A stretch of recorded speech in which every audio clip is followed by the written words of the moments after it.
아내가 말했어요. 이번 주말에도 또 친구 결혼식이 있다고요. 처음엔 뭐 그럴 수 있겠다 싶었어요. 요즘은 스몰 웨딩도 많고 평일 결혼식도 있으니까요. 그런데 이상하게 자주 가더라고요. 한 달에 5번이었어요. 한 주는 토요일, 다음 주는 일요일, 그 다음 주는 평일 오후. 저는 그때까지만 해도 무슨 의심을 하진 않았습니다. 다만 이상하긴 했어요. 결혼식이 그렇게 잦을 수 있나 싶었죠. 한 번은 물어봤습니다. 요즘 결혼식 많은가 봐? 아내는 웃으며 말했어요. 응, 다들 결혼하니까. 이제 우리 또래는 거의 다 가는 거지 뭐. 그 말을 듣고 전 혼자 생각했어요. 그래, 나도 예전엔 계절마다 많았었지. 요즘은 내가 모임을 안 가니까 잊고 있었던 거다. 그런데 좀 이상한 게 있었어요. 그녀는 결혼식 갈 때마다 항상 같은 옷을 입었습니다. 하늘색 원피스에 진주 귀걸이, 머리는 반묶음으로 살짝 웨이브. 하루 이틀도 아니고 5번을 그렇게 입더라고요. 여자들이 결혼식 갈 때마다 사진 찍는 거, SNS 올리는 거, 그런 거 하나도 안 했어요. 아예 본식 사진이 없었습니다. 어느 날은 물어봤죠. 오늘은 어디서 했대? 청담 쪽 성당에서 했어. 그래?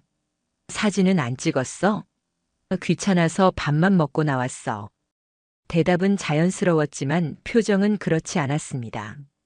뭔가 숨기고 있는 사람의 태도였어요. 딱 잘라 말은 하지만 눈이 흔들렸고 말끝이 자꾸 짧아졌습니다. 그날 밤 아내가 샤워하러 들어간 사이 저는 그녀의 가방을 열어봤습니다. 사실 이러면 안 되는 줄 압니다. 하지만 저는 무언가 기이하게 반복되고 있다는 강한 확신이 들었어요. 가방 안에는 메이크업 파우치, 향수, 그리고 호텔 키카드 한 장이 들어 있었습니다. 보자마자 손이 떨렸습니다. 시기상 오늘 결혼식이 있었다는 그날과 카드에 적힌 사용일자가 일치했습니다. 게다가 제가 알기로 아내는 그런 호텔을 한 번도 간 적이 없어요. 우리가 3년을 살면서 그 호텔을 함께 간 기억이 없었습니다. 제가 더 이상 참을 수 없던 이유는 그 카드 안쪽에 적힌 번호 때문이었어요. 객실 번호가 906호. 이상하게 그 숫자가 어디서 본 것 같았어요. 그때 기억났습니다. 예전에 아내가 실수로 메시지를 하나 보여준 적이 있었습니다. 그땐 대수롭지 않게 넘겼지만 그 메시지 안에 이런 문장이 있었어요. 906호에서 먼저 기다리고 있을게. 그게 몇 달 전 이야기였어요. 저는 그날 밤 제대로 잠을 잘 수가 없었습니다. 침대에 누웠는데 머릿속엔 온통 의심뿐이었어요. 결혼식이라는 핑계에 반복되는 외출, 사진 한 장 없는 행사, 그리고 매번 같은 옷과 같은 향기. 다음 날 저는 회사를 조퇴했습니다. 그리고 그 호텔 근처에 위치한 꽃집과 식당을 돌기 시작했습니다. 혹시 이 여자 본 적 있으세요? 이 근처 자주 오나요? 아무도 바로 대답해 주진 않았습니다. 하지만 한 곳 호텔 바로 옆 작은 카페 사장님이 눈을 피하며 말했어요. 가끔 봤어요. 남자랑 같이. 근데 부부는 아닌 것 같던데요. 그 말을 듣고 저는 마치 귀에서 피가 나는 기분이었습니다. 귓속이 뜨겁고 심장이 2배로 뛰었어요. 머리부터 발끝까지 피가 쏠리는 느낌. 저는 말없이 고개를 숙이고 나왔습니다. 그날 밤 아내는 또 외출 준비를 했습니다. 똑같은 하늘색 원피스, 그 하얀색 진주 귀걸이. 전 이번엔 말하지 않았습니다. 그냥 조용히 아내를 보내줬습니다. 그리고 뒤따라갔습니다. 아내는 평소처럼 나갔습니다. 미용실에서 머리를 하고 네일샵도 들렀다고 했습니다. 그리고 친구 결혼식이니 늦을 수도 있다고 했어요. 그 모든 말들이 전에는 자연스럽게 들렸습니다. 그런데 그날은 모든 게 거짓말처럼 들렸습니다. 저는 몰래 차에 올라탔습니다. 아내가 타고 간 택시를 따라갔고 조심스럽게 거리 두고 쫓았습니다. 한 블록만 지나면 놓칠까봐 손에 땀이 나고 심장은 벌렁거렸습니다. 도착한 곳은 예상대로 호텔 근처였습니다. 결혼식장이 아니었습니다. 근처에는 예식장이 단 한 곳도 없었고 그녀는 건물 뒤편으로 사라졌습니다. 저는 차 안에서 전화를 걸었습니다. 지금 어디야? 예식장 들어가기 직전이야. 사람 많아서 정신없어. 그녀의 목소리는 평소와 다름없었고 거짓말에 능숙했습니다. 거기서 저는 진짜 결혼식장이 어디인지 묻지 않았습니다. 그저 그래, 조심히 다녀와. 그 말만 했습니다. 차에 앉아 창밖을 바라봤습니다. 그녀가 사라진 골목 그 주변엔 호텔 하나와 몇몇 가게들 그리고 작은 모텔 간판이 보였습니다. 그 중간쯤 그녀가 나타났습니다. 휴대폰을 들고 누군가에게 전화를 거는 모습, 그리고 그 남자가 등장했습니다. 검은 셔츠에 회색 재킷, 제가 아는 사람이 아니었습니다. 둘은 눈이 마주치자 웃었고 잠시 거리에서 얘기를 나누더니 자연스럽게 그 모텔 안으로 들어갔습니다. 저는 입술을 깨물며 그 장면을 바라봤습니다. 머릿속이 하얘졌습니다. 그 순간 창문을 두드리고 싶은 충동, 뛰어들어가서 그 남자의 멱살을 잡고 싶은 욕망, 모든 감정이 한꺼번에 올라왔습니다. 하지만 저는 차 안에서 숨만 쉬고 있었어요. 아무것도 하지 못했습니다. 그날 밤 그녀는 평소보다 늦게 돌아왔습니다. 저는 소파에 앉아 TV를 켜둔 채 그녀가 들어오는 걸 지켜봤습니다. 많이 피곤하지? 응, 근데 밥도 잘 못 먹었어. 음식이 별로였어. 그래? 예식장은 어땠어? 그냥 평범했어. 사진 보여줄까? 그녀는 미리 준비한 듯한 단체 사진을 보여줬습니다. 사람들 사이에 서 있는 모습하지만 사진 속 그녀는 오늘 본 모습과 미묘하게 달랐습니다. 헤어스타일도 살짝 다르고 사진 속 드레스는 오늘 입은 하늘색 원피스가 아니었습니다. 저는 아무 말 없이 고개를 끄덕였습니다. 나 먼저 씻을게. 피곤하다. 그녀는 방으로 들어갔고 문이 닫히는 소리에 저는 손에 쥔 휴대폰을 다시 꺼냈습니다. 카메라를 돌려 차 안에서 몰래 찍은 사진을 확인했습니다. 호텔 입구, 둘이 나란히 걷는 뒷모습, 그리고 그녀가 팔을 얹는 장면까지, 그 모든 사진이 제 두 눈으로 본 것보다 더 잔인하게 느껴졌습니다. 한때 저와 여행을 가면 손을 꼭 잡고 사진 찍자며 졸라대던 사람, 그 사람이 다른 남자와 웃으며 걷는 걸 보는 감정은 말로 설명할 수 없을 만큼 무력한 고통이었습니다. 그날 밤 저는 아내가 잠든 침실에 들어가지 않았습니다. 소파에서 눈을 뜨고 다시 눈을 감고 그 모든 감정을 억누르며 하루를 보냈습니다. 그날 이후 저는 감정을 내보이지 않기로 했습니다. 그녀가 뭘 하든 어디에 나가든 모른 척했습니다. 하지만 속으로는 계속 수집하고 계속 확인하고 계속 증거를 모으고 있었어요. 이대로 당하고만 있을 순 없었습니다. 저는 바로 다음 주 주말을 노렸습니다. 아내는 또 결혼식이 있다고 말했고 그 말에 저는 고개만 끄덕였습니다. 잘 다녀와, 그 말 한마디 남기고 저는 일찍부터 나갔습니다. 이번에는 미리 계획을 세웠습니다. 호텔 바로 맞은편 건물 옥상에서 망원 카메라로 모든 장면을 촬영했어요. 시간은 정확했습니다. 오후 2시 35분 그녀가 도착했고 그 남자가 주차장에서 걸어 나왔습니다. 둘은 자연스럽게 서로의 손을 맞잡았고 거의 습관처럼 건물 뒤편으로 돌아 들어갔습니다. 그날따라 둘 다 더 들떠 보였습니다. 아내는 이전보다 더 화사한 화장을 했고 그 남자는 꽃다발을 들고 있었어요. 진짜 결혼식에 간 게 아니라 자기들만의 특별한 날을 축하하는 듯한 느낌이었습니다. 그 장면을 렌즈로 확대해서 바라보는데 제 눈이 뜨거워졌습니다. 입술을 꽉 깨물고 숨을 죽이며 셔터를 눌렀습니다. 그 순간 제 마음은 완전히 부서졌습니다. 예전 우리 결혼 기념일 날 저에게 안겨 웃으며 오빠 같은 사람 만나서 진짜 다행이야 라고 말하던 그녀의 얼굴이 떠올랐습니다. 지금 그 얼굴이 다른 남자 앞에서 다시 나오고 있다는 사실이 견디기 어려웠습니다. 저는 찍은 사진들을 정리해서 USB에 저장했습니다. 혹시라도 제가 무너지기라도 하면 증거가 사라질까봐 클라우드에도 백업을 했습니다. 그날 밤 아내는 늘 하던 대로 돌아왔습니다. 진짜 힘들다. 요즘 웨딩 플래너가 제일 힘들겠다. 응, 사람도 많았어. 꽉 찼지 뭐 사진 찍을 새도 없었어. 말은 뻔뻔했고 눈빛은 익숙했고 저를 쳐다보는 얼굴엔 아무 죄책감도 없어 보였습니다. 그녀는 자리에 앉아 발을 주무르며 TV를 켰습니다. 그 모습을 보는데 문득 이런 생각이 들었습니다. 이 사람이 진짜 내가 결혼한 사람이 맞나? 다음 날 저는 더 이상 망설이지 않았습니다.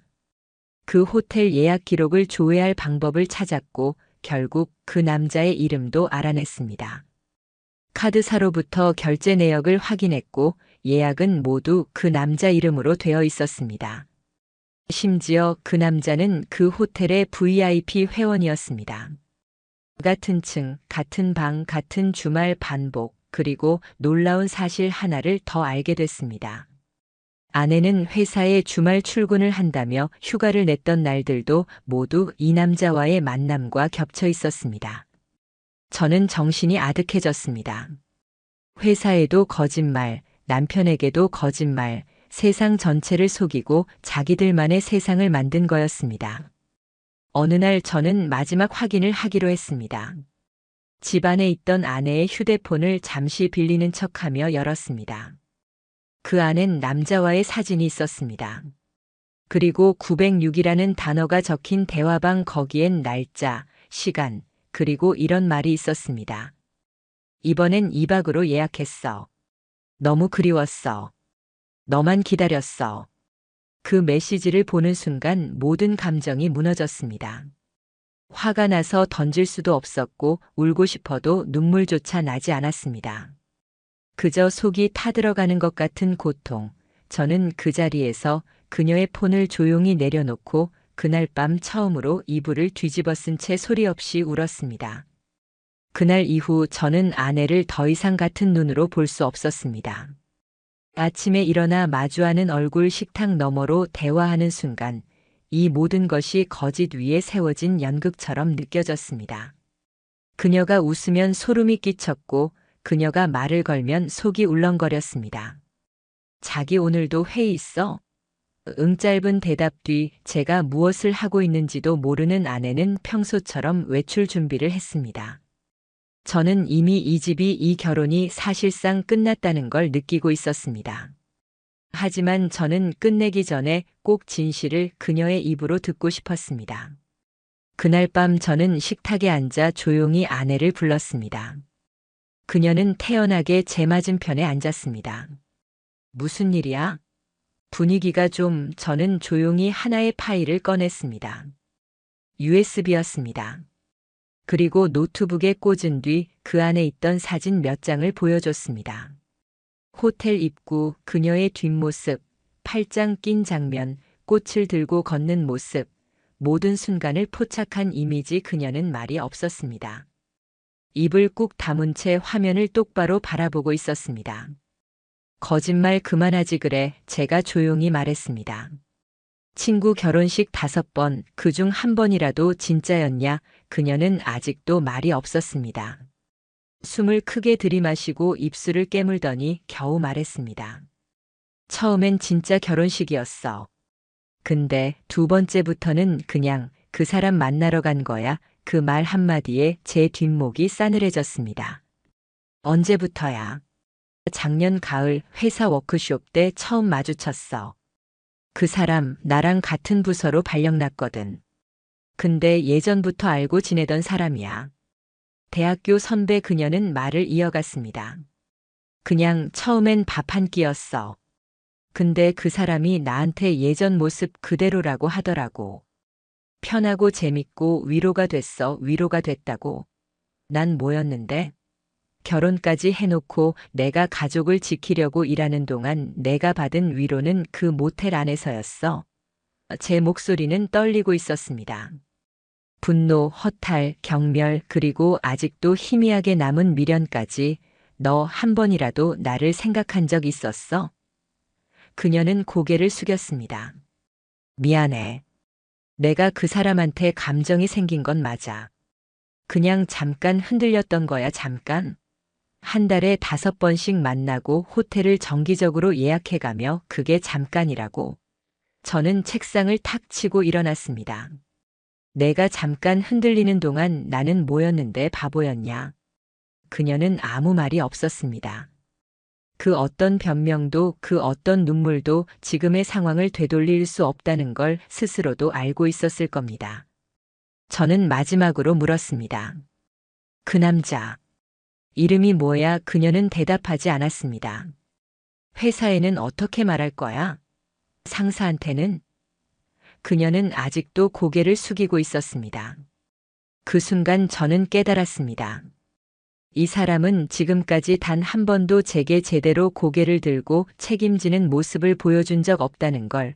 그녀는 저를 피해왔고 진실을 피했고 심지어 지금도 도망치고 있었습니다. 그날 밤 저는 이 집에서 나왔습니다. 더 이상 숨 쉬고 싶지 않았습니다. 같은 공기 같은 공간 같은 침대 그 어느 것 하나 저에겐 이제 의미가 없었습니다. 집을 나와 며칠간은 아무것도 하지 않았습니다. 밥도 안 넘어가고 잠도 제대로 못 잤습니다. 일이 손에 잡히지 않았고 사람 얼굴을 보는 것도 싫었습니다. 제가 세상에서 가장 불쌍한 인간처럼 느껴졌고 그 모든 게 너무 억울하고 분했습니다. 한때 목숨처럼 아꼈던 사람, 힘들 때 서로 끌어안고 울었던 사람, 그런 사람이 내가 모르는 사이 다른 사람을 위로하고 다른 사람에게 웃고 다른 사람에게 마음을 나눴다는 사실이 숨이 막힐 정도로 고통스러웠습니다. 그렇게 며칠이 흘렀고 저는 변호사를 찾아갔습니다. 상황을 설명하자 변호사는 조용히 말했습니다. 증거가 이 정도면 충분합니다. 위자료 청구 가능하고 유책 배우자 측에서 불리할 수밖에 없습니다. 하지만 저는 복수를 하겠다는 생각보다 이 상황을 빨리 끝내고 싶다는 생각이 더 컸습니다. 아내와 더는 같은 공간에 있는 것도 같은 사람처럼 숨 쉬는 것도 싫었습니다. 이혼 서류를 준비하고 집으로 다시 돌아갔습니다. 아내는 평소처럼 집에 있었습니다. TV를 켜두고 앉아 있다가 제가 들어오는 걸 보자 어색하게 웃었습니다. 밥 먹었어? 저는 말없이 봉투를 꺼내 테이블 위에 올려놨습니다. 그녀는 그 서류를 한참 동안 쳐다봤습니다. 입을 때려다 말고 한참을 멍하니 있더니 고개를 끄덕였습니다. 그래. 나도 이제 그만하는 게 맞는 것 같아. 그 말에 저는 말이 나오지 않았습니다. 그래도 어떤 기대는 있었던 것 같아요. 내가 미쳤었어. 다시 돌아갈게. 그런 말이라도 들릴 줄 알았는데 그녀는 너무 담담하게 이혼에 동의했습니다. 그 순간 제 안의 감정은 바닥까지 떨어졌습니다. 그래. 넌 끝까지 쉽게도 내 옆을 떠나는구나. 그렇게 서류를 정리했고 한 달 뒤 저는 공식적으로 법적으로 그녀와 남남이 되었습니다. 이야기는 거기서 끝나지 않았습니다. 그녀는 이혼 후에도 SNS에 일상을 올렸고 그중 일부를 우연히 보게 됐습니다. 거기에는 예전 그 남자와 함께 찍힌 여행 사진이 있었고 해시태그엔 늦게 찾아온 사랑 이번엔 놓치지 않을래 라는 글이 적혀 있었습니다. 그 글을 보자 마음 한구석이 싸늘하게 식어갔습니다. 결국 그녀는 끝까지 그 남자와의 관계를 합리화시키며 자신을 정당화하고 있었습니다. 하지만 저는 이젠 아무 감정이 들지 않았습니다. 웃음도 분노도 슬픔도 모두 지워졌습니다. 그저 아무 의미도 없이 저 혼자 남았고 제 인생만 다시 시작해야 한다는 현실만 남았습니다. 아내는 이제 저의 과거가 되었습니다.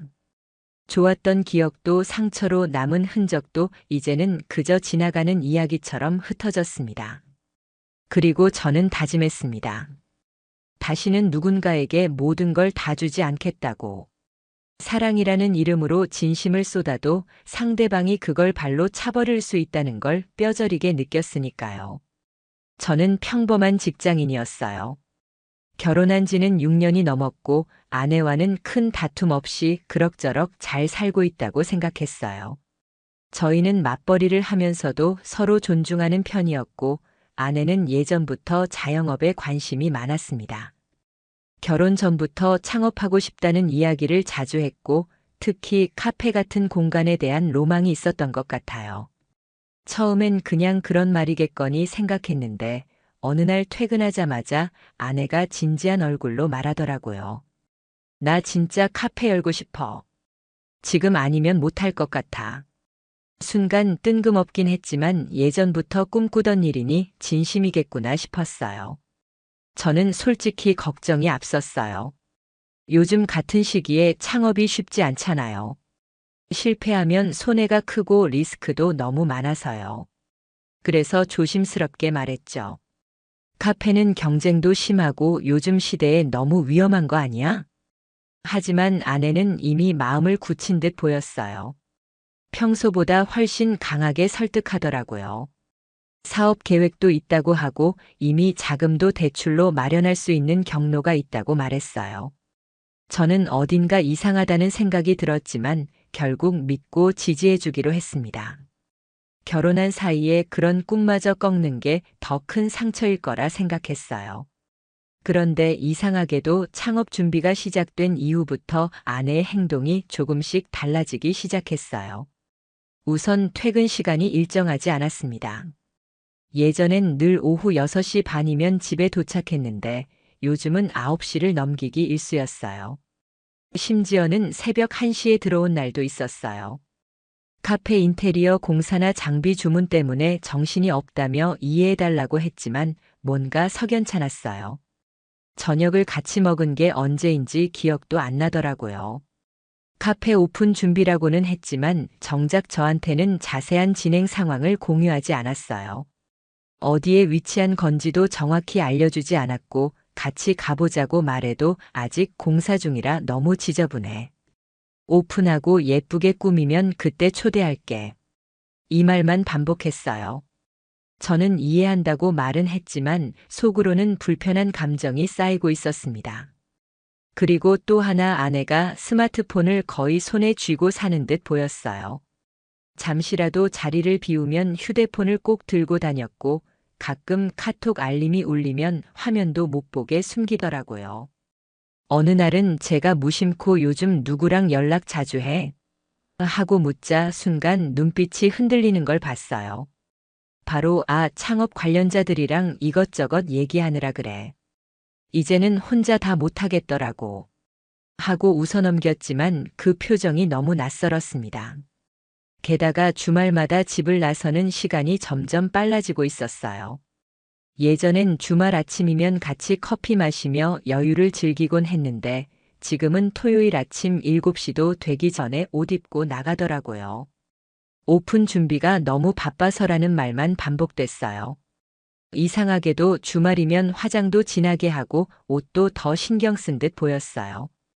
평소에는 그다지 꾸미지 않던 사람이 갑자기 주말마다 옷차림에 열을 올리는 모습이 낯설기만 했습니다. 하루는 우연히 현관 신발장 아래를 청소하다가 보지 못했던 남성용 스니커즈 한 켤레를 발견했어요. 제가 신지 않는 브랜드였고 사이즈도 제 것보다 컸습니다. 아내에게 물으니 당황한 표정으로 그거 공사 인부 중 한 명이 우리 집 잠깐 들렀었잖아. 공사 체크하면서 옷에 페인트 묻어서 갈아입느라. 말도 안 되는 식으로 얼버무렸어요.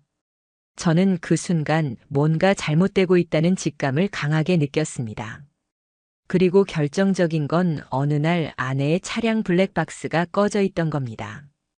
평소에도 블랙박스를 꼭 켜두는 습관이 있었던 사람이 그날따라 블랙박스를 꺼둔 채 주차해 놨더라고요. 제가 말도 없이 몰래 블랙박스 메모리를 빼서 확인했는데 지난 3일간의 영상이 싹 비어 있었습니다. 저는 진짜 소름이 끼쳤어요.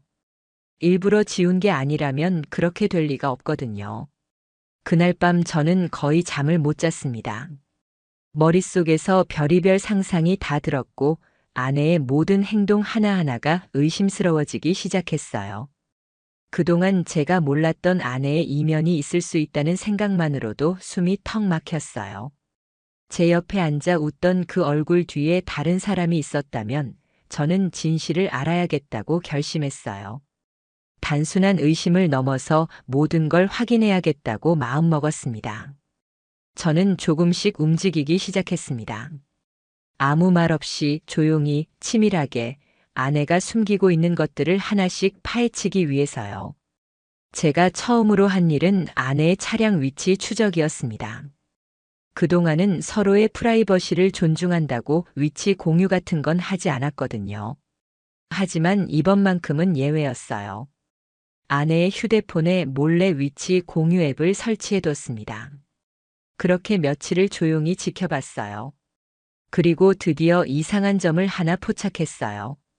아내는 분명 카페는 집 근처 상권 쪽으로 알아보고 있다고 했었는데 그 위치와는 전혀 다른 곳에 매일 오전과 오후 심지어 저녁까지 머무르고 있었어요. 서울 강서구 쪽 저희 집에서 차로는 30분 넘게 걸리는 거리였습니다. 심지어 평일 저녁 퇴근 후에도 거기 들렀다 오는 날이 많았고요. 그 지역에서 뭐 하는 건지 저는 이해할 수 없었어요. 하루는 아내가 오늘은 거래처 미팅이 있어. 카페 장비 관련 업체 대표가 시간이 저녁밖에 안 된대. 라며 평소보다 늦게 나가더라고요. 저는 그날 퇴근 후 곧장 위치 공유로 찍힌 장소로 향했습니다. 일부러 차를 멀리 대고 몰래 골목길을 따라 걸었어요. 그 좌표는 다름 아닌 한 상가 2층에 위치한 카페였어요. 작고 조용한 골목에 자리한 그 카페는 외부 간판도 심플했고 창 안은 아늑한 분위기였습니다. 저는 조용히 가까이 다가가 블라인드 사이로 안을 들여다봤습니다. 그리고 그 안에서 저는 보고 말았어요. 아내가 한 남자와 나란히 앉아 대화를 나누고 있었습니다. 둘 다 마치 직원 같지도 않고 손님 같지도 않았어요. 무언가를 공유하고 웃고 있고 가끔 손이 스치기도 하고 같이 노트북 화면을 바라보는 그 모습은 도저히 일만으로 설명되지 않았습니다. 그때 저는 처음으로 머릿속이 새하얘졌어요. 아내가 도와주는 카페가 이곳이고 저 남자가 진짜 사장일지도 모른다는 생각이 들었어요. 아내는 혼자 한다고 했지만 현실은 함께하고 있었고 그 상대는 저에게 존재조차 말한 적 없는 낯선 남자였습니다. 이후 저는 그 카페에 대한 정보를 하나하나 뒤지기 시작했습니다. 부동산 앱에서 주소를 찾고 등기부등본도 떼어봤습니다. 그 결과 이 카페는 아내 이름으로 임차 계약이 되어 있지 않았습니다. 대신 등본에 올라온 세입자는 남자였어요. 그 이름도 저는 처음 보는 이름이었어요. 혹시 해서 아내 통장 내역도 체크해봤습니다. 지난 몇 개월간 꾸준히 송금된 정체불명의 창업 준비 자금, 이름도 안 밝히고 금액만 수백씩 빠져나간 기록이 몇 줄씩 찍혀 있었어요. 저는 이쯤 되자 너무 억울했고 너무 화가 났습니다. 아내는 저를 기만하고 있었던 거였어요. 혼자 창업하겠다고 저에게 강하게 말하던 그 얼굴 뒤에는 이미 다른 사람이 있었고 저는 그 사실을 몇 달 동안 아무것도 모른 채 고스란히 자금과 시간을 퍼줬던 거였습니다. 그리고 다음 날 저는 회사 연차를 내고 직접 그 카페에 손님으로 들어갔습니다. 아내는 없었고 대신 그 남자가 혼자 있더군요. 저는 일부러 얼굴을 가리고 들어가 조용히 음료를 주문했고 내부를 꼼꼼히 살폈습니다. 그 안엔 아내와 함께 찍은 사진은 없었지만 벽 한켠엔 아내가 그렸던 로고와 비슷한 그림이 걸려 있었어요. 메뉴판엔 아내가 좋아하던 디저트 이름이 그대로입니다. 아내가 창업 준비 중이야라고 말하던 그 모든 것들이 사실은 이미 완성된 상태였고 남편인 저는 그 현장에 처음으로 발을 디딘 손님이었던 겁니다. 저는 그날 그 자리를 나서며 이제부터 제가 움직일 차례라고 다짐했습니다. 그들에게 당한 배신감을 그대로 안고 저는 아내도 모르게 그 건물의 주인이 되기 위해 움직이기 시작했어요. 그날 이후 저는 모든 걸 잊은 척 조용히 행동했어요. 아내에게는 아무것도 들킨 기색 없이 평소와 똑같이 대했어요. 퇴근 후 집에 돌아오면 일부러 먼저 말을 걸고 장난도 치고 마치 아무것도 모르는 남편처럼 행동했어요. 그렇게 해야만 했어요. 그들에게는 제 감정조차 내줄 수 없었어요. 저는 바보처럼 당한 남편이 아니라 계산하고 움직이는 사람이 되고 싶었어요. 우선 저는 그 카페가 입점해 있는 건물의 소유주를 알아냈어요. 근처 부동산에 들러 그 가게가 너무 마음에 들어서 창업하고 싶다는 핑계로 접근했고 결국 건물주의 연락처를 받는 데 성공했어요. 건물주는 나이가 지긋한 중년의 아주머니였고 매물로 내놓은 건 아니지만 적당한 가격에 넘길 의향이 있다고 하더군요. 그 말을 듣는 순간 저는 확신했어요. 기회는 온 거라고. 하지만 문제는 자금이었어요. 회사에 다니는 월급쟁이 입장에서 수억 원짜리 상가를 단박에 살 수는 없었거든요. 그래서 저는 조용히 기존 주식을 일부 정리하고 부모님 명의로 되어 있던 전세 자산 중 일부를 제 이름으로 넘기며 대출도 추가로 진행했어요. 아내는 평소 가정 경제에 관심이 없던 사람이었기에 제가 어떤 자산을 어떻게 움직이는지 전혀 알지 못했어요. 오히려 집안일이나 육아에 손을 덜 대게 되자 더 자유로워진 듯 보였고요. 제게는 그게 오히려 더 유리했어요. 몇 주간의 준비 끝에 저는 그 건물의 실소유주가 되었습니다. 등기부등본에 제 이름이 찍힌 날 손이 떨릴 정도로 긴장이 됐어요. 법적으로 그 카페의 임대인이 된 거죠. 더 아이러니한 건 그때까지도 아내는 카페 이야기를 잘 꺼내지 않았다는 거예요. 간혹 너무 바쁘다, 카페 쪽이 힘들다는 말은 했지만 여전히 위치도 공개하지 않았고 오픈은 다음 달이라고 둘러댔어요. 저는 속으로 웃었어요. 이미 오픈은 2달 전부터 되어 있었고 주말에는 커플로 보일 만큼 다정하게 운영하고 있었으니까요. 카페의 임대 계약서를 통해서 확인한 이름, 그 남자, 저는 그 사람을 직접 만나보고 싶었어요. 그래서 건물주 명의로 부동산을 통해 임대료 인상 통보서를 전달했어요. 그쪽 반응이 궁금했거든요. 예상대로였어요. 사흘 만에 카페 쪽에서 전화가 왔어요. 한 남자가 조심스레 말하더라고요. 임대료 인상 얘기는 좀 갑작스러운 것 같습니다. 혹시 조정 여지가 없을까요? 그 목소리 저는 기억하고 있었어요. 카페 안에서 아내와 얘기 나누던 바로 그 남자의 목소리였어요. 저는 전화를 끊고 다시 부동산을 통해 직접 미팅을 제안했어요. 건물주가 자리에 나오시겠대요. 라는 중개인의 말에 그 남자는 흔쾌히 수락했고 우리는 결국 마주 앉게 됐어요. 저는 일부러 정장을 차려입고 나갔고 그는 반팔 셔츠에 운동화 차림으로 나왔어요. 서로 처음 본 사이처럼 인사했지만 제 속은 이미 끓어오르고 있었어요. 그는 전혀 눈치채지 못했어요.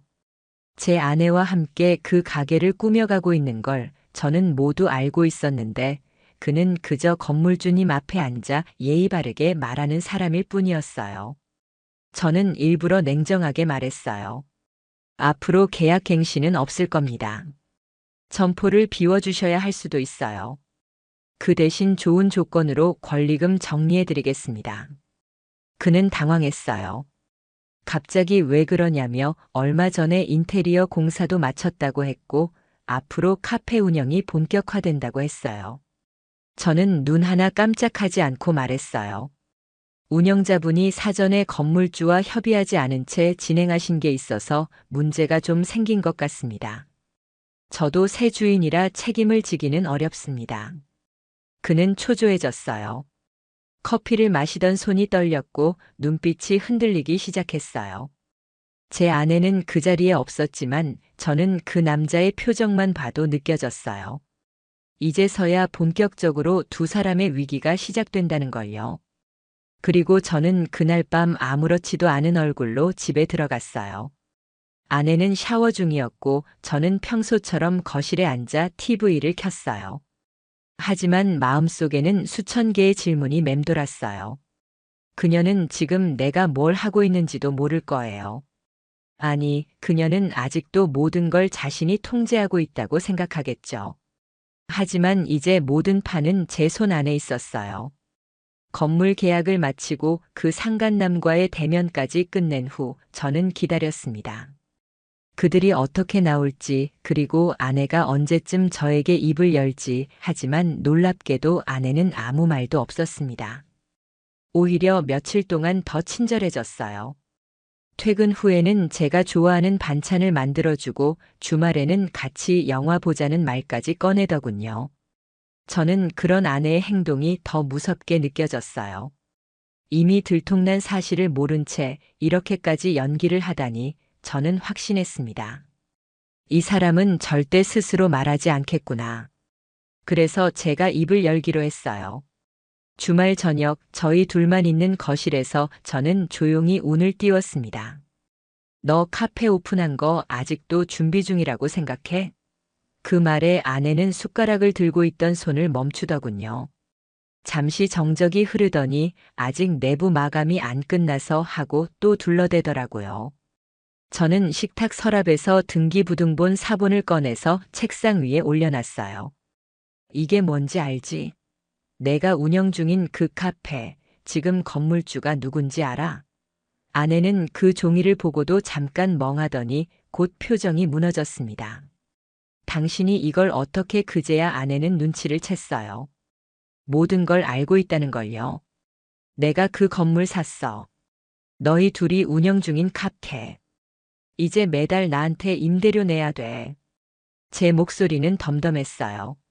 화도 분노도 그 이상으로 넘어선 감정이었으니까요. 아내는 말을 잇지 못했고 결국 미안해. 그건 그냥 일이 커져서 라는 엉뚱한 핑계를 대더군요. 일이 커졌다고? 너 그 남자랑 가게 꾸미고 같이 일하고 내 눈 똑바로 쳐다보면서 거짓말했잖아. 그 순간 제 안에 묵혀왔던 감정들이 한꺼번에 터졌어요. 분노보다 더 끓는 억울함, 가족을 지키기 위해 지지해줬던 내 선택이 이런 배신으로 돌아올 줄은 정말 몰랐어요. 아내는 계속해서 변명했어요. 그 사람은 그냥 도와준 거야. 투자도 조금 받아서 창업 경험이 있으니까. 저는 고개를 저었어요. 그 남자 너랑 단둘이 손잡고 가게 꾸미던 거 나 다 봤어. 그 말을 듣는 순간 아내는 무너졌습니다. 바닥에 주저앉더니 울기 시작했어요. 그냥 창업이 처음이라 무서웠어. 혼자 하기엔 너무 힘들고 넌 일하느라 바쁘고. 그 울음소리는 진심이 아니었어요. 죄책감이 아니라 들킨 것에 대한 공포였어요. 그 가게 3개월 안에 비워. 안 그러면 법적으로 계약 해지할 거니까. 아내는 믿을 수 없다는 눈빛으로 저를 쳐다봤어요. 설마 진심이야? 나 다 정리할게. 그냥 다시 잘 지내보자.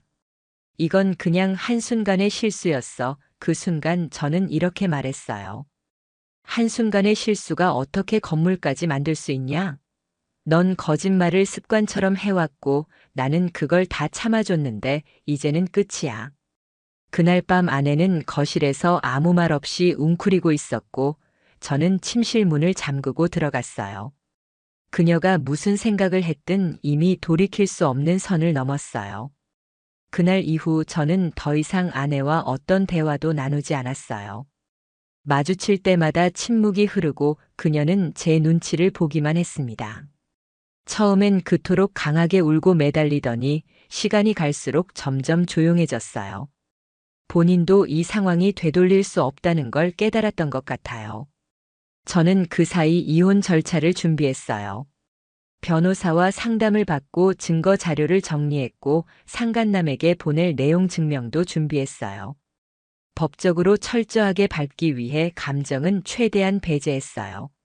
저는 이제 남편이 아니라 상대를 응징해야 할 당사자였으니까요. 3주 후 저는 아내에게 말했어요. 다 정리했어. 이혼 서류는 내일 변호사 사무실에서 보자.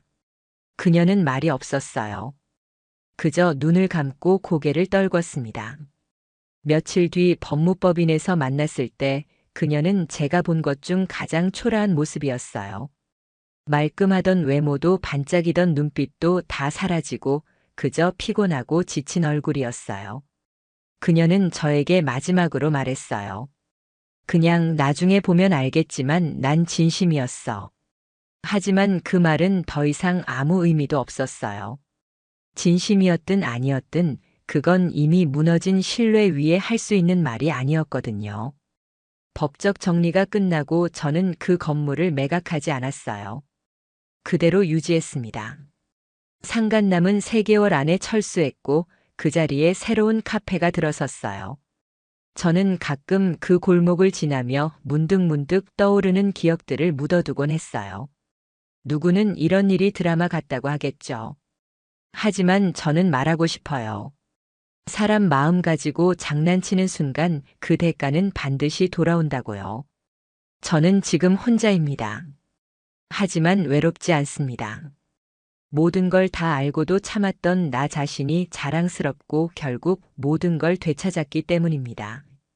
이제 제게 남은 건 조용한 일상과 다시는 그때로 돌아가지 않겠다는 다짐뿐이에요. 어제 인상 깊은 한 분을 만났습니다. 72세 어르신이셨는데요. 본인은 특별한 운동도 안 하고 보약도 안 챙겨 먹는다면서 이렇게 말하셨어요. 나는 아프지도 않고 약도 안 먹어. 그냥 제 시간에 자고 제 시간에 일어나고 하루 두 끼 규칙적으로 먹는 게 다야. 이 말을 들으면서 웃음이 났습니다. 별것 아닌 것 같지만 사실 이분의 말 속에 장수를 결정짓는 중요한 생활 습관이 다 담겨 있었기 때문입니다. 우리는 보통 건강이 유전이나 체질에 따라 정해진다고 생각하지만 실제로 장수하는 사람들의 이야기를 들어보면 대부분 아주 단순한 생활 원칙들을 꾸준히 지켜왔다는 공통점이 있습니다. 건강하게 오래 사는 사람들은 특별한 비법이 있어서가 아니라 일상 속에서 자연스럽게 몸의 리듬을 유지해온 분들이 많아요. 하지만 정작 우리는 바쁜 일상에 치여서 이런 기본적인 신호를 놓치고 사는 경우가 많죠. 오늘 이야기할 주제는 바로 나는 장수 체질인가? 를 스스로 확인해 볼 수 있는 6가지 기준입니다. 이 기준들은 병원에 가지 않아도 피검사를 받지 않아도 일상생활에서 누구나 쉽게 확인할 수 있는 것들이에요. 들으면서 나 이거 해당돼 하는 부분이 있을 수 있고 반대로 이건 내가 좀 고쳐야겠네 싶은 항목도 있을 수 있습니다. 건강에 관심 있는 분들이라면 이 영상을 꼭 끝까지 봐주세요. 자신의 몸 상태를 체크하고 앞으로 10년, 20년을 더 건강하게 살기 위한 힌트를 얻을 수 있을 거예요. 지금부터 하나씩 자세히 살펴보겠습니다. 먼저 하루의 시작인 아침부터 한번 들여다볼까요? 아침에 일어날 때 몸이 가볍고 머리가 맑은 느낌이 드시나요?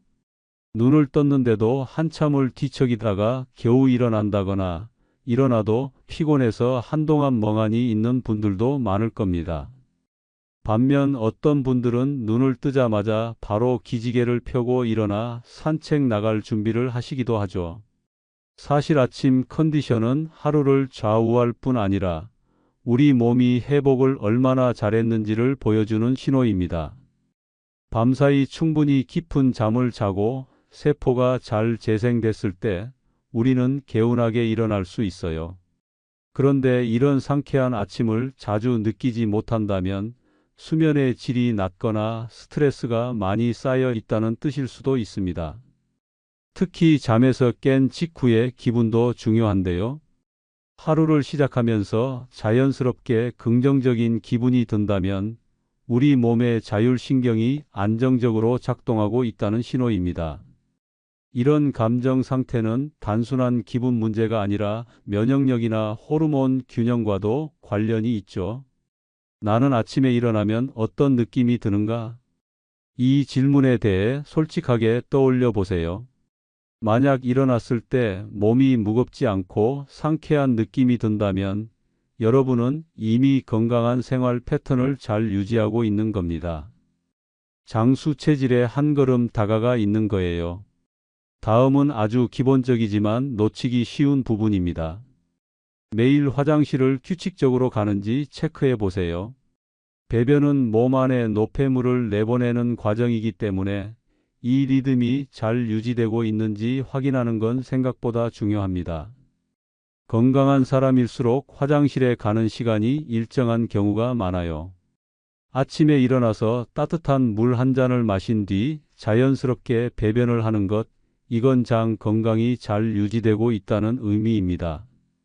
반대로 변비가 자주 생기거나 하루 이상 화장실을 못 간다거나 배변 후에도 개운하지 않다면 몸 안에서 불필요한 찌꺼기들이 쌓이고 있다는 뜻일 수 있어요. 특히 장은 음식 소화뿐 아니라 면역력과도 깊은 관련이 있어요. 장이 건강하지 않으면 면역력도 쉽게 떨어지고 피부 트러블이나 기분 변화에도 영향을 미칩니다. 장수하신 분들 중에는 하루도 빠지지 않고 같은 시간에 쾌변을 한다는 분들이 꽤 많습니다. 그만큼 규칙적인 배변은 단순한 습관이 아니라 건강이 척도라고 볼 수 있어요. 내 배변 리듬은 어떤지 하루를 돌아보며 체크해 보는 것만으로도 현재 몸 상태를 알 수 있는 단서가 됩니다. 이번엔 마음 쪽 이야기를 해볼게요. 혹시 스트레스를 받아도 금방 털고 넘기는 편인가요? 아니면 계속 마음에 담아두고 끙끙 앓는 편인가요? 사실 스트레스를 아예 안 받는 사람은 없죠. 하지만 똑같은 상황에서도 어떤 사람은 하루 만에 잊고 지나가고 어떤 사람은 며칠이고 그 감정에 갇혀 버리기도 합니다. 이 차이가 건강에도 큰 영향을 미친다는 사실 알고 계셨나요? 우리 몸은 스트레스를 받으면 스트레스 호르몬인 코르티솔이 올라가고 이게 계속 지속되면 면역력도 떨어지고 만성 피로나 염증 상태로 이어질 수 있어요. 반면 스트레스를 받아도 금방 기분을 전환하는 사람은 몸 안의 회복 기능이 잘 작동하고 있다는 뜻입니다. 장수하신 분들 이야기를 들어보면 대체로 성격이 낙천적이고 크게 걱정하지 않는 성향인 경우가 많아요. 이런 성향은 단지 기질적인 문제가 아니라 몸 안에서 스트레스를 다루는 방식과도 연결되어 있는 겁니다. 스트레스를 빨리 털어내는 능력은 건강한 장수 체질의 아주 중요한 요소 중 하나예요. 자신이 어떤 유형인지 돌아보며 감정을 정리하고 회복하는 자신만의 방법을 만들어 두는 것도 도움이 됩니다. 이번에는 몸의 움직임을 기준으로 이야기해 볼게요. 계단을 오를 때 어떤 느낌이 드시나요? 숨이 찬가요? 무릎이 아픈가요? 아니면 거뜬하게 올라가시나요? 사소해 보이지만 이건 정말 강력한 건강 신호입니다. 걷기나 계단 오르기처럼 가벼운 활동조차 힘들다면 근력이나 폐활량, 혈관 건강 등에 문제가 있을 수 있습니다. 특히 무릎 통증은 하체 근육이 약해졌거나 체중이 과하게 실리고 있다는 뜻일 수 있어요. 반대로 계단을 오를 때 특별히 숨이 차지 않고 무릎도 부담이 없다면 전반적인 신체 기능이 잘 유지되고 있는 상태입니다. 특히 하체 근력은 노년기의 건강 수명과 아주 밀접한 관련이 있어요. 넘어지거나 골절을 예방하는 데도 꼭 필요하고 심장이나 폐 건강에도 영향을 주죠. 자신의 체력을 확인할 수 있는 가장 쉬운 방법은 바로 계단 오르기입니다. 오늘 당장 한 층만 계단으로 올라가 보세요. 숨이 너무 차거나 관절에 무리가 간다면 지금부터라도 운동을 시작해 보는 게 좋습니다. 하루 10분씩만이라도 걷기 운동을 꾸준히 하면 확실히 몸이 달라집니다. 5번째 기준은 수면 패턴입니다. 잠을 자는 시간과 일어나는 시간이 매일 일정한가요? 불규칙한 수면 습관은 생각보다 건강에 큰 영향을 미칩니다. 주말에는 늦게 자고 늦게 일어나고 평일엔 피곤한 몸을 억지로 일으키는 패턴이 반복되면 몸의 생체 리듬이 깨지게 돼요. 이렇게 되면 깊은 잠을 자기도 어렵고 아침에 일어나서도 피로가 풀리지 않습니다. 반대로 매일 비슷한 시간에 자고 일어나는 사람은 몸이 자연스럽게 회복 리듬을 갖추고 있기 때문에 면역력도 높고 집중력도 좋아요. 장수하는 분들 중에는 나는 매일 새벽 5시에 일어나요 하는 분들이 많습니다. 이건 단지 부지런해서가 아니라 오랜 시간 동안 일정한 리듬을 지켜왔기 때문입니다.